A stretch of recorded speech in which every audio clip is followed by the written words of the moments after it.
YCP హయాంలో విద్యుత్ శాఖలో 1.29 లక్షల కోట్ల రూపాయల అప్పులు చేసిందని ఏపీ మంత్రి గొట్టిపాటి రవికుమార్ విమర్శించారు. పీపీఏలు రద్దు చేయవద్దని కేంద్ర ప్రభుత్వం చెప్పినా వైకాపా ప్రభుత్వం పెడచెవిన పెట్టిందని, దీనివల్ల పెట్టుబడులు వెనక్కి వెళ్తాయన్న వినలేదని చెప్పారు.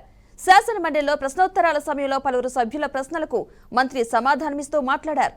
విద్యుత్ వ్యవస్థను గాడిన పెట్టేలా కూటమి ప్రభుత్వం చర్యలు తీసుకుంటుందన్నారు. వ్యవసాయం కోసం వినియోగించే మోటార్లకు స్మార్ట్ మీటర్లు బిగించే ప్రసక్తే లేదని మంత్రి గొట్టిపాటి రవికుమార్ స్పష్టం చేశారు. వైఎస్ఆర్ ప్రభుత్వంలో ఎంతో మేలు చేశాం, ఎంతో కరెంటుని చాలా బాగా తీసుకొచ్చామని చెప్తున్నారు. ఇది సభకి తప్పుదో పట్టించడం మాత్రమే చెప్తున్న మాటలు.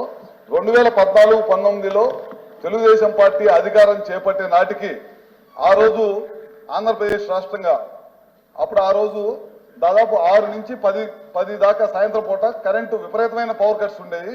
పవర్ వాడితే ఫైన్లు వేసే పరిస్థితి నుంచి 2014-19లో చంద్రబాబు నాయుడు గారు అధికారం చేపట్టిన తర్వాత మళ్లీ దిగిపోయే నాటికి ₹1 కూడా కరెంటు బిల్లు పెంచకుండా ఈ ప్రభుత్వాన్ని నడిపిన ఘనత చంద్రబాబు నాయుడు గారు దాన్ని చెప్పడంలో ఏమాత్రం కూడా సందేహం లేదు.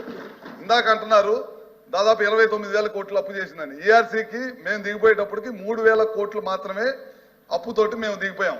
వాళ్ళు మొన్న మళ్ళీ ఈ ప్రభుత్వం మా చేతికి వచ్చే లోపల, తెలుగుదేశం ప్రభుత్వం మళ్ళీ అధికారంలోకి వచ్చే లోపల ఈఆర్సీకి వాళ్ళు 2022-23 కింద 6,000 కోట్లు అప్పు పంపించారు. అదే కాకుండా 23-24 కూడా మళ్ళీ ప్రతిపాదనలు చేశారు 11,000 కోట్లు.